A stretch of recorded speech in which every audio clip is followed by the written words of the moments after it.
Welcome everybody. It is so good to be with you in your living room, in your bed, out in your car, wherever you're watching this. It is so awesome to be with you. I am so excited about tonight. We have some really cool stuff to talk about tonight. Make sure you stay at the end of the video where you're going to talk about a little game that's going to be going on this week that you can participate in and win a $10 Starbucks gift card next Wednesday. So make sure you stay tuned for that. It's going to be awesome, and we've got a lot of really fun things planned tonight.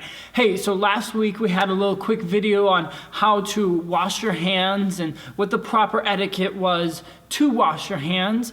I hope all of you have been singing happy birthday at the top of your lungs for that. If you have had any interaction where someone sneezed with you, I hope that you practiced the awkward stare, maybe dabbed a couple of times when you had to sneeze. So I hope you guys are practicing that. But funny thing, actually, the Bible also has some information on us about washing hands. So I guys want you to check out this fun little video put out by Sunday Tees. Go ahead and check this out.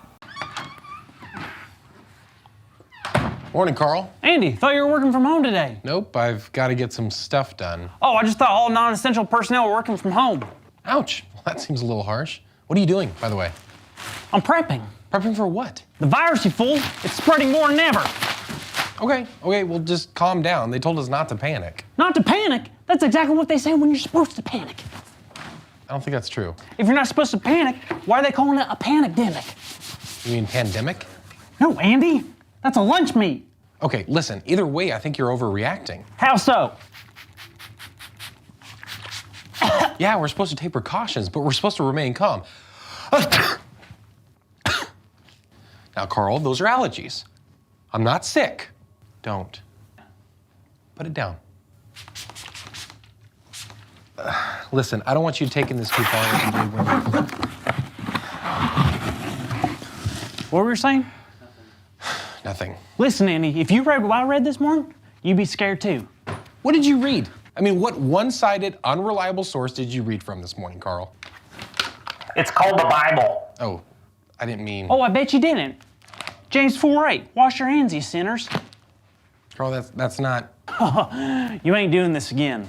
There's no special meaning, no gray area. It says it as pure as day. Wash your hands, you sinners. From now on, this is all I'm doing. If I'm not constantly washing my hands and staying clean, I'm not obeying God. Carl, I'd hate to bust your nonsensical bubble right now, but that passage is way more deeper than that. You're telling me I'm taking this out of context? Yes, absolutely. See, Carl, this passage has nothing to do with washing our physical hands. All it's about is pursuing God and God alone. It's about turning away from our sinful desires and only pursuing Him. Wow. I guess context is super important. Yep. I guess that means I never have to wash my hands again. No, that's not what I'm saying at all. You still need to wash your hands and be a decent human being. I think I heard you loud and clear. Please don't. Thank you, Andy. Everything that you do, it's so special. Every single bit, all your knowledge of Scripture, it's the best. I love it. I love you. I love everything about you. You are truly an amazing man, and there's nothing that I wouldn't do to protect you. I'm gonna protect you from everything. This virus, it doesn't have anything on us. We can defeat it together. All right? All right. Hey guys, thank you so much for watching the video. Hope you guys enjoyed it as much as I enjoyed washing my face afterwards. It is a crazy world right now, and Sunday Cool actually has a couple announcements that we would like to share with you. But instead of me boring you with those details, I think it'd be a lot more fun and enjoyable if we all just watched Carl dance to them. So here you go.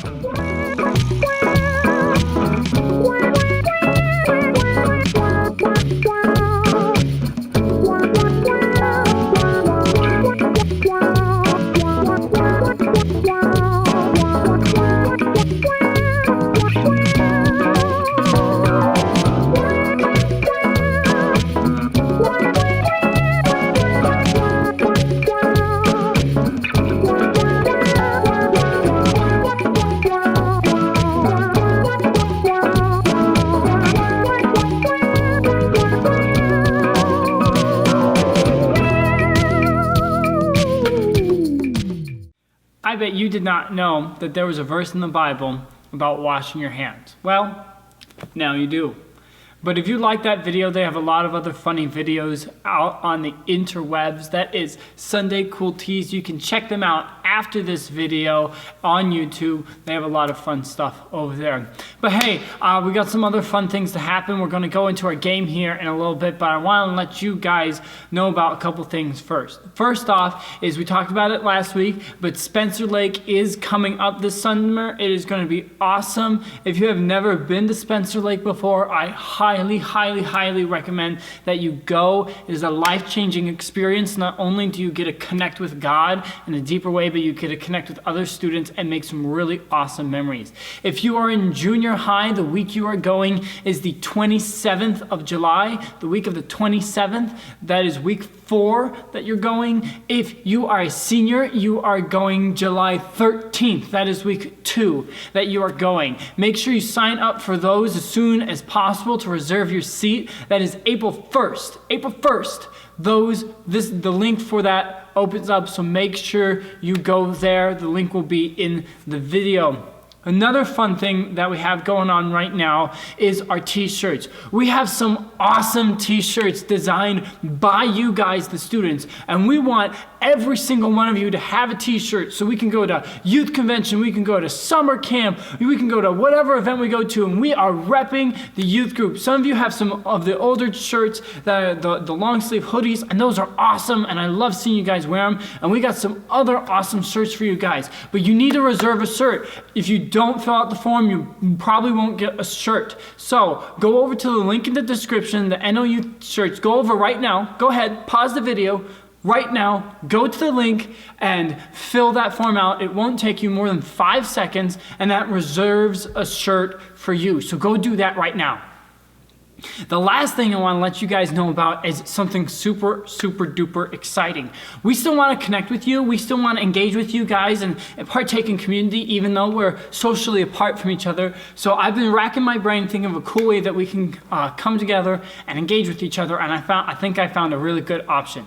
So not this Friday, but next Friday, we have a special game stream. Some of you like to watch YouTubers or gamers or people play certain games and watch them do that, and that's super fun. So what's gonna happen is we are going to do that, but you guys get to have a special part in it. So me and special guest Andrew DeBone, we are going to get together and we're gonna play some games together, and then you guys will have the part of tuning in. It will be on Twitch, so you can tune in there, and then you can ask questions. They can be any sort of question. They can be a hard question, a theological question, a regular question, a funny question, an opinionated question, whatever question you want. You ask those questions, and we are going to have to answer those questions while we're trying to battle each other in this game. It's going to be a really fun and awesome event, so make sure you tune in for that. That is April 3rd at 6:30 p.m., so make sure you tune in for that. It's going to be a lot of fun.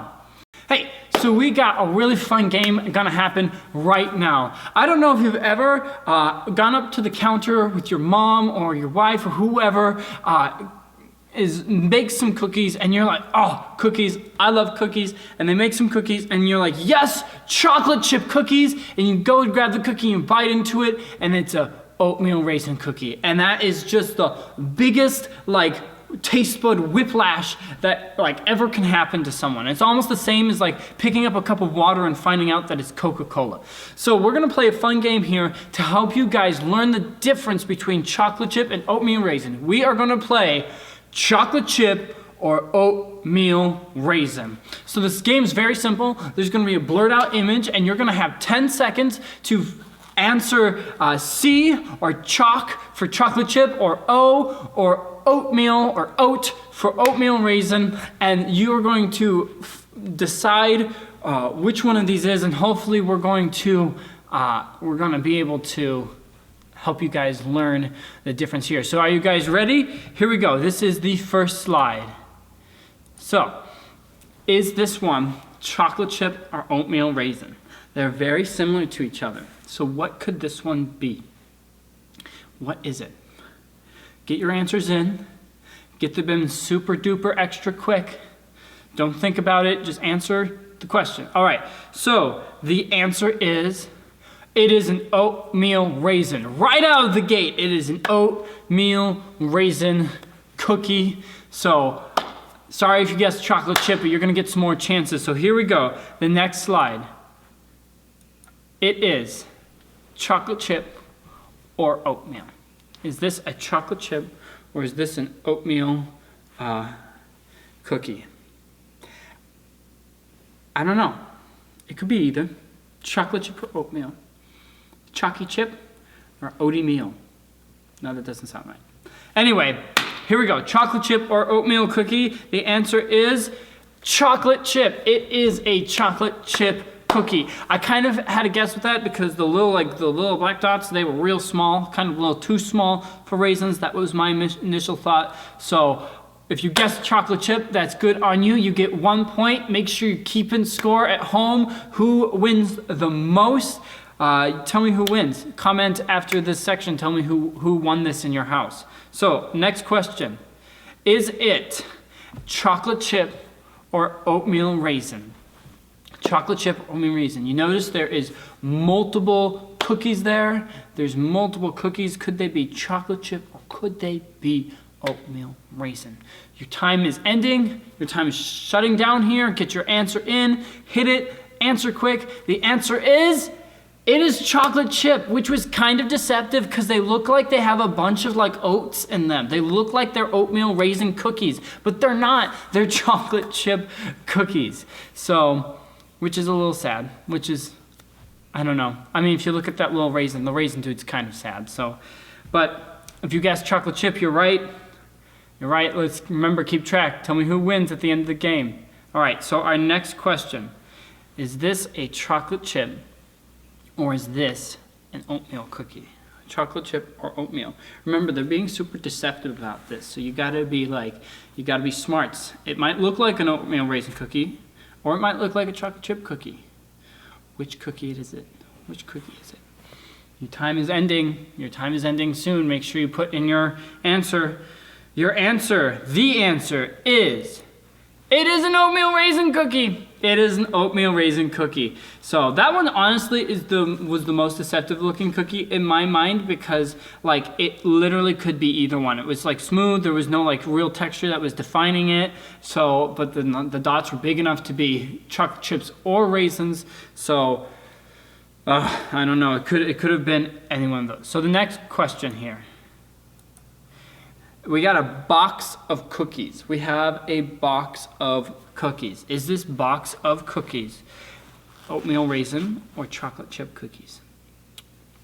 I wonder if you've ever bought a box that looks exactly like this and you might have contacts to be able to say, I know what that box is. That box is whatever cookie it is. What cookie is it? Get your answer in. Get your answer in. Hit the enter button. Don't debate about it. Your time is ending in 3, 2, 1, hit that answer button. The answer is,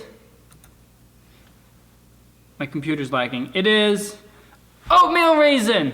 We got some oatmeal raisin cookies here in a box. They are oatmeal raisin. You might have been able to see them. You might not have. Let's hope that you are still going good. Remember, at the end of this game, tell me who wins. I want to know who wins this game in your house, or whether you're just playing up by yourself. Maybe then you're just the winner. So, next question here. Which one has more calories? Which cookie has the most calories in it? Chocolate chip or oatmeal raisin? Chocolate chip, oatmeal raisin. Chocolate chip, oatmeal raisin. Get your answer in. Which one has more calories? The one that has the most calories is the chocolate chip. They're chocolate chip cookies. They have the most calories. It's chocolate with sugar. Of course they have the most calories in it. So, did you get it right? I don't know. How many of you have right so far? Give us an update on who is winning. Give us an update of how many you've gotten right. Are you getting an A? Are you getting a B? Have you gotten like none of these right? Comment below or to the side, whichever one here is the comments are on. Which one, well, how much have you won? So here we go, next question. Which one has more sodium in it? Which one has the most sodium as a part of the cookie? Which one has the most sodium in it, on average? Which one's the most sodium? That's salt. For those of you that didn't know what sodium is, it's salt. Which one's the most salty cookie? All right, get your answers in. 3, 2, 1. The answer is oatmeal raisin. I see he has like the little maraca shakers of salt. He's like, so much salt for everyone. There is a lot of salt in oatmeal raisin cookies. I don't know if you've ever made them before. There's a lot of salt in them. And then the raisins themselves can be a little bit salty too, depending on how they're dried. So, all right, next question. Are these chocolate chip or oatmeal raisin cookies? If you look at the raisin in the corner there, he kind of like has a hat on that has a cookie on it, and like the cookie on his hat, I don't even know if it's an oatmeal raisin or a chocolate chip cookie. I looked at it, I'm like, why does he have a chocolate chip cookie on his hat? And I'm like, oh, it's an oatmeal raisin, obviously. But you don't know the difference. It's just, they're just like little dark blotches on a cookie. They could be either. They could be either of them. All right, get your answer in. The answer is, they are chocolate chip cookies. They are, those actually look like really good chocolate chip cookies. There's a lot of chocolate in those chocolate chip cookies. So, all right, next question. What percentage of Americans say that chocolate chip is their favorite? What percentage? So this one's gonna have to put a number in. Don't think too hard about it. Don't think too hard about it. The person who gets this right is the person who gets the closest without going over. The closest without going over. Closest without going over. What percentage? Just think real quickly, type in a number, boom, boom, put the percentage in, just hit fire a number, don't think about it too much, don't got too much time. 3, 2, 1. The answer is 53% of Americans say chocolate chip is their favorite. 53%. That's a lot of Americans. A lot of Americans really like chocolate chip. But who can blame them? Blame them. It's a really, really classic cookie. So, all right. I think this is our last question. What is the answer? Is it chocolate chip? Is it oatmeal raisin? Chocolate chip? Oatmeal raisin? Put your answers in, C or O, chalk or oat. What is your answer, chocolate chip or oatmeal raisin? Use your detective noggin. All right, ready? 3, 2, 1. The answer is, it's oatmeal raisin. It's oatmeal raisin. I think that was our last slide. It was.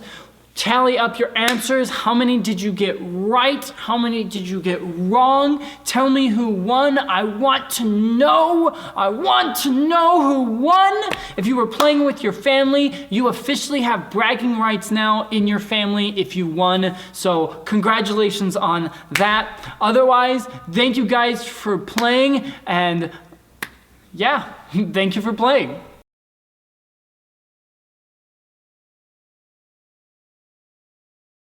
All right, everyone. So now that we've had fun with the game, we're gonna move into our lesson here in a little bit. We're finishing up our last week of, not our last week, I'm sorry. We're coming to a close. We're in our second to last week. Next week's our last week of our series, Doubt It. And we've talked about doubt, we've talked about questions, and I really hope this series has been super helpful for you guys in figuring out and wrestling with doubts and questions and how that's okay to have doubts and questions. But as we get into our lesson here, I want you guys to think of something. Do you guys remember the story, or has the story ever been told to you about Alexander and the terrible, horrible, no good, very bad day? Have you ever read that book before? I got that book read.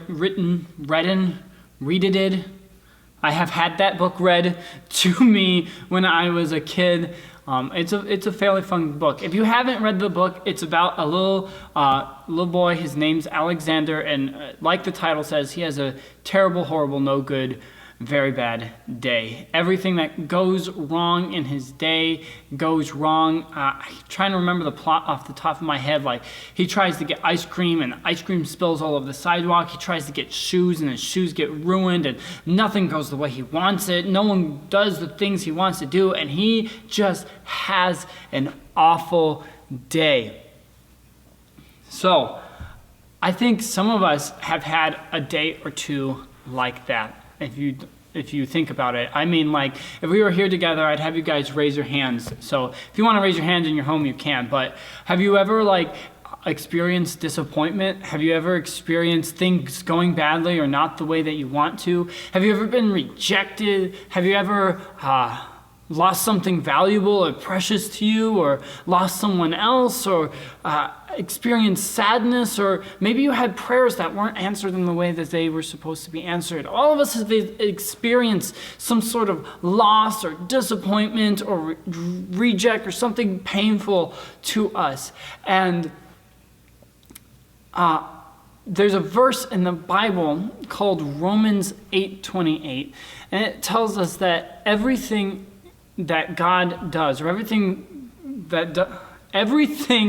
God works out for good. Everything that God works out for good.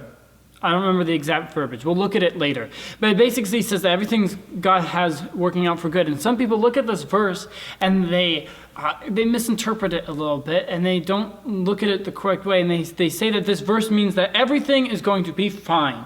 That if you follow Jesus and you follow God, everything is going to be dandy and you shouldn't have any problems. And if you're having problems, it's because you have strayed away from God. But we know that's not true, because some of us have lived lives, have tried our hardest to live for God, and then we still have rough times. We still experience loss. We still have difficulties in our life. So we know that that's not super true.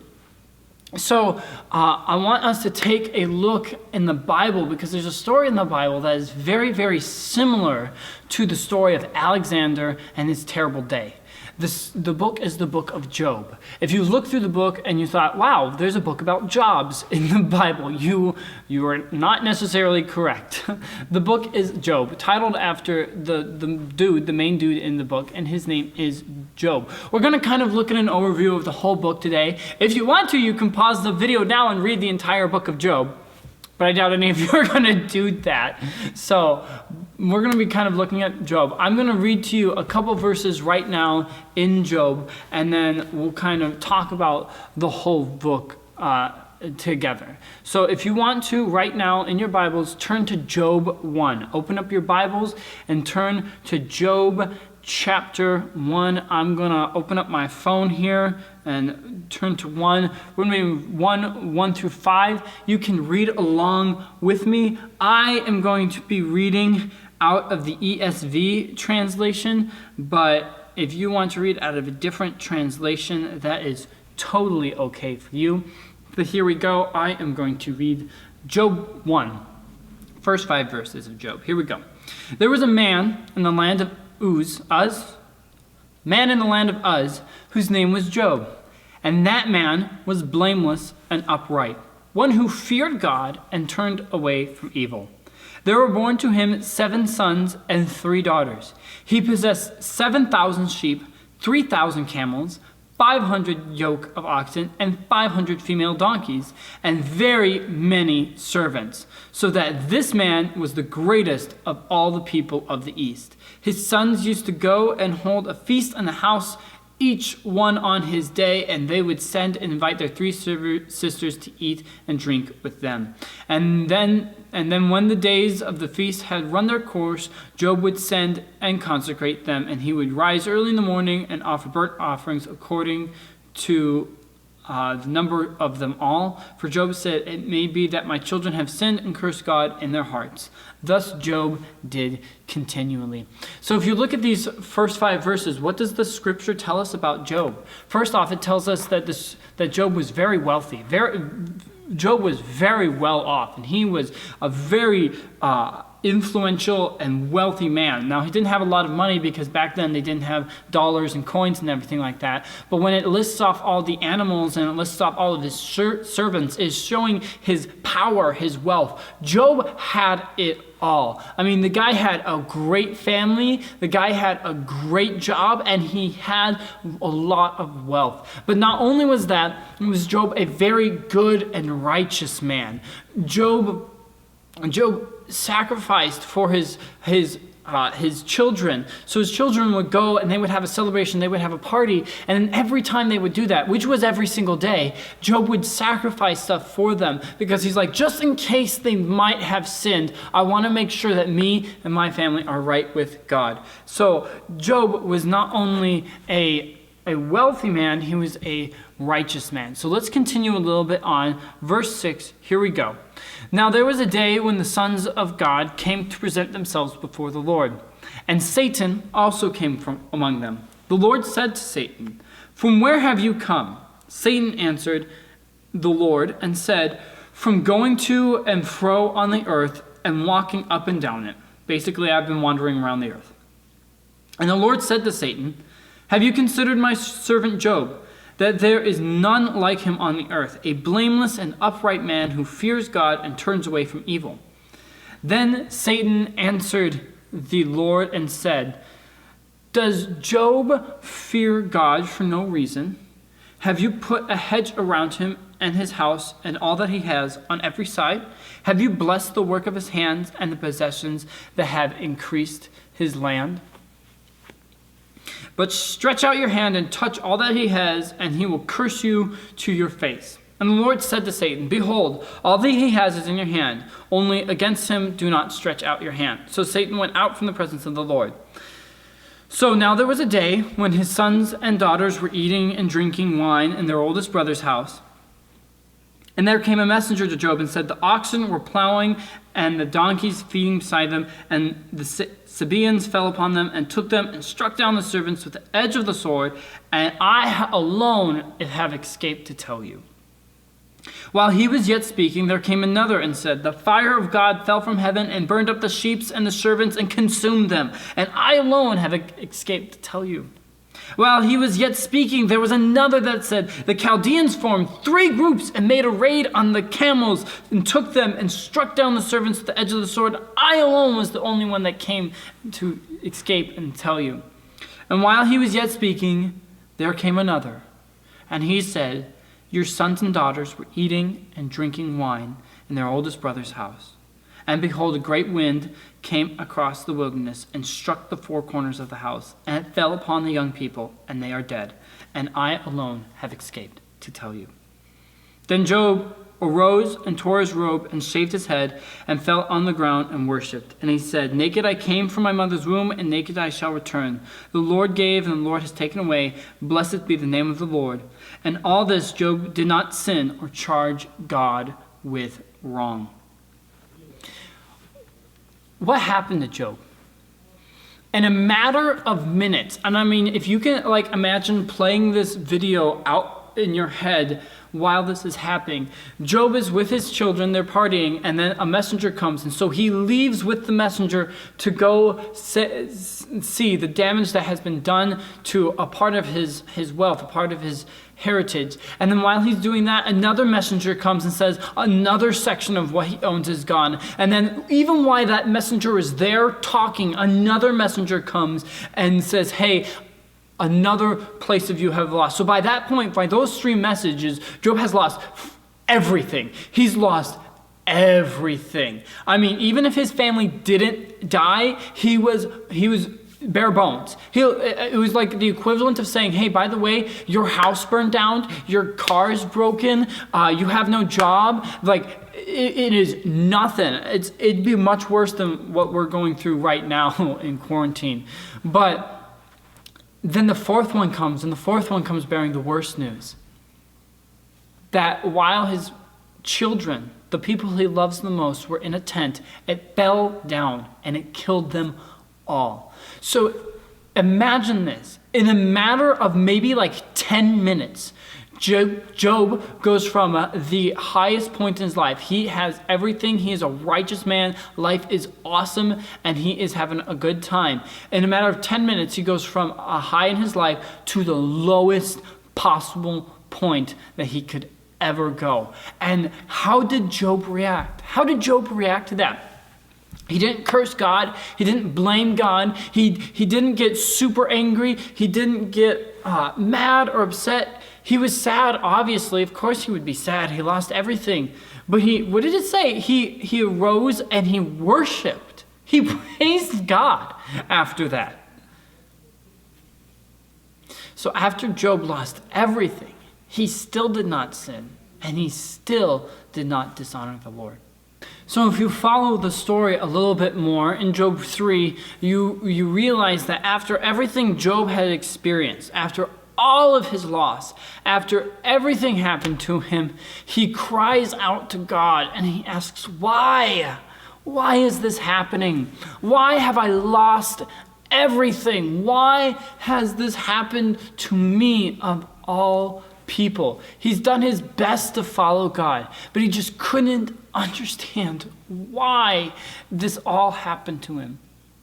Then if you go and further on, and for the majority of the book of Job 4 through 37, his friends, his 4 friends or so, they come with him and they sit with him. And now these guys were good friends. Do you know how long these guys sat with Job before they even started talking?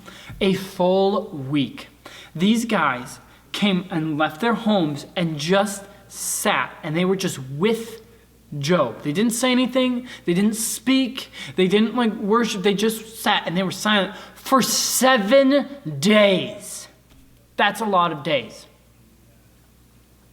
But after these 7 days, they decided after thinking and everything like that, they decided they probably had a good answer for everything that Job went through. They felt like the best answers for Job. Except the problem was these answers were really bad. They were just not helpful at all. In fact, they were offensive. They were hurtful. And this is essentially what they said to Job. They said, this is your fault. Bad things don't happen to innocent people. So you must have done something guilty to someone or something, or done something wrong to deserve this much suffering. And you know what? Your kids deserved it too. They were partying. They probably sinned or something like that. So they probably deserved that punishment that they got. And then they said something else along the lines of like, hey, God has a plan, which is like, yes, but that's not helpful and it's not comforting for someone who literally lost everything. Just wait and see what God's plan. I know you're suffering, but there's a reason for all of this. It's not helpful. It wasn't comforting to him. And then they also told him, be thankful. They're like, God must be disciplining for you for something or preparing you for something. Be thankful that this is happening, that you are being shaped to become a better man. That's pretty terrible answers. Those were not helpful answers at all for Job. And essentially, Job gets up and says, those were not helpful. And in fact, those were really offensive and hurtful answers. Job says that he hasn't sinned, and we know that he was a righteous man. He said he hadn't sinned, and even if he had sinned, he hadn't done anything on this level to deserve this suffering. And so Job cries out in pain again, asking God to just end it. He's like, I have had so much suffering, I've had so much pain, and even my friends, after being with me for over a week, didn't even have answers for me. Just end it. Just end me, God. He was in so much pain. And then near to the end of the book, Job 38 through 41, God finally responds to Job. God, in a great whirlwind, a great big tornado thing, appears and speaks to Job. What do you think God's going to say? Watch this video.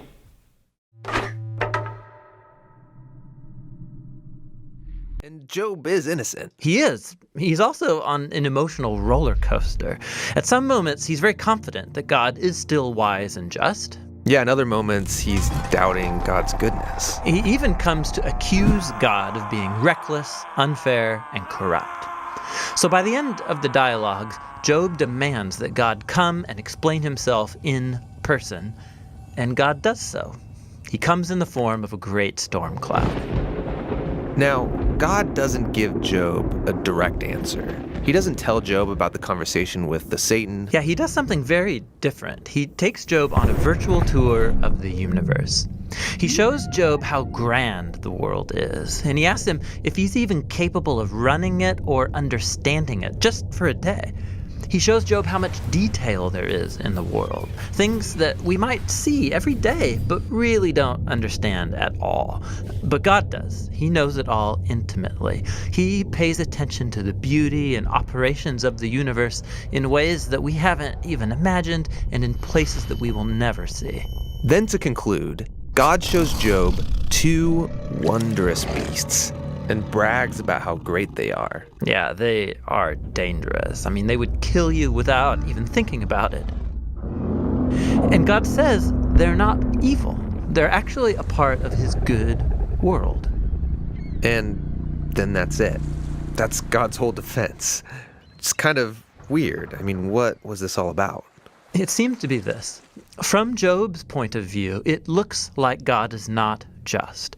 But God's perspective is infinitely bigger. He's dynamically interacting with a whole universe of complexity when he makes decisions. And this is what God calls his wisdom. So Job asking God to defend himself is actually kind of absurd. He couldn't comprehend this kind of complexity even if he wanted to.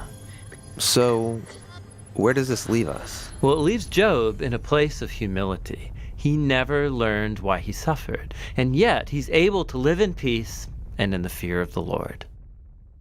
After all that, God didn't even answer Job's question. Job wanted to know why so many terrible things had happened to him, but God answered him. Again, God answered him, but not in the way that Job was expecting him to.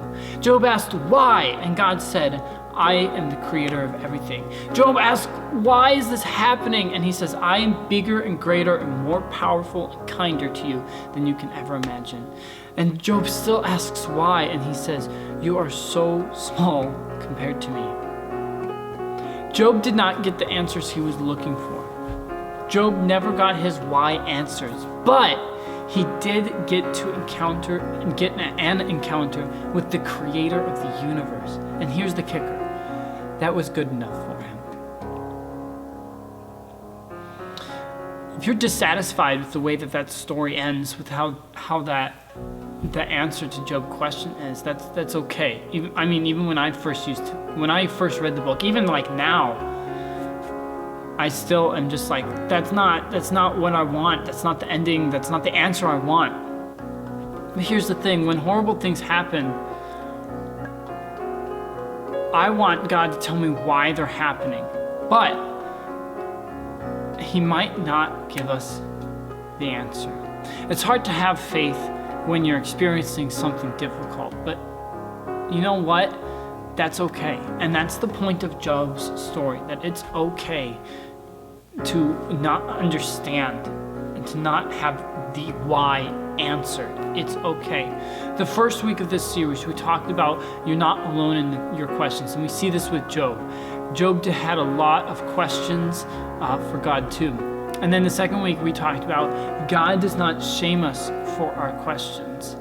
God never condemned Job for asking his questions and asking why he was going through so terrible things. But now in this third week, what we learn, and what we learn in Job's story, is that, and this is, I think, so important, our questions don't always get answered. At the end of Job's story, God restores Job's life by giving him double of everything that he previously had. But that does not take away the pain and suffering that Job faced. Let's turn to that passage that we previously talked about earlier here in Romans 8:28. You can go ahead and turn there now. I will turn there or open there on my phone. Romans 8:28. You can use your phone or you can grab a paper Bible. Romans 8. 28. It says this, "And we know that for those who love God, all things work together for good, and for those who are called according to his purpose." This does not mean that our lives will be peachy keen and okie dokie and have a happy ending every single day, like the end of a sitcom or some Disney princess movie. But when we experience pain and heartache, the hard truth is that our questions don't always get answered, but God can redeem what we've suffered and lost. To redeem means to restore, to reclaim, to regain. Like Job, sometimes we lose a lot, but redemption means our stories don't have an end. A lot of you probably know the story. I've talked about it briefly before, about a friend I had, not really a friend, more of an acquaintance I had in high school. And I was told, I felt God leading me to lead the gospel to him. And I said no, and I passed over it. And about a half a week later, or a week or so later, he committed suicide. And to this day, I still don't know if he ever received the gospel of Jesus Christ or not. And so if you know that story, you know that that story does not have a good ending for me. It does not, he didn't come back to life. I didn't give him the message. It seems almost unredeemable, that story. I missed the mark, and someone might have paid for that. But here's the deal, is that even in a story like that, God can redeem.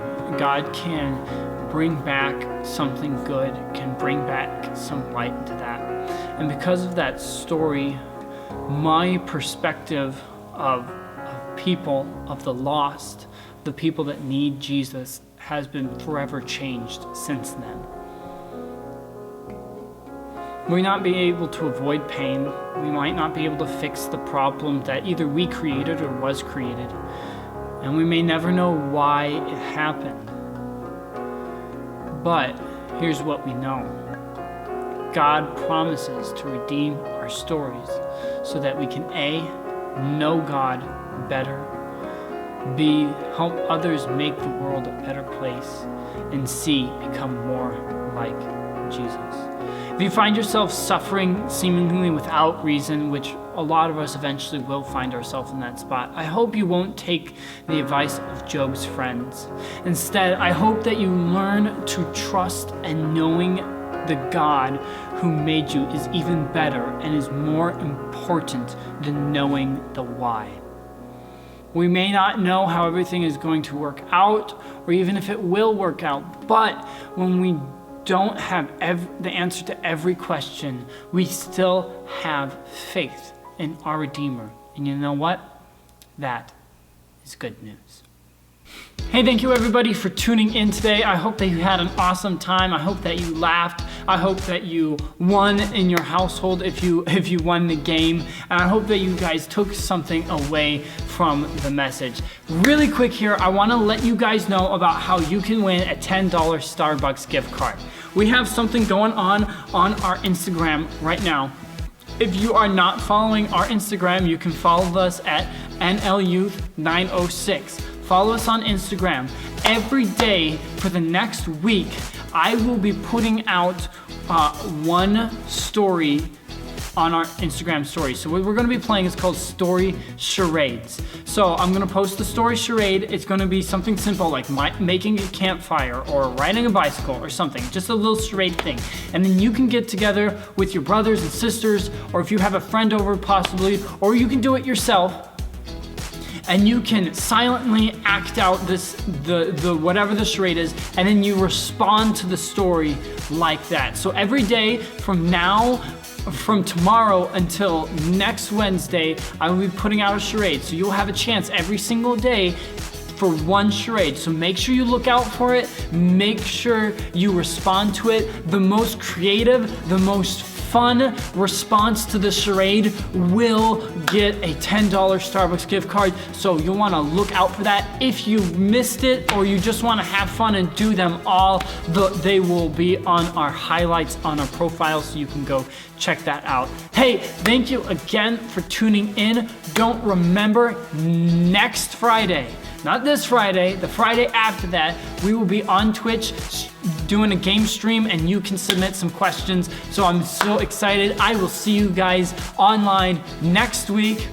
See you then.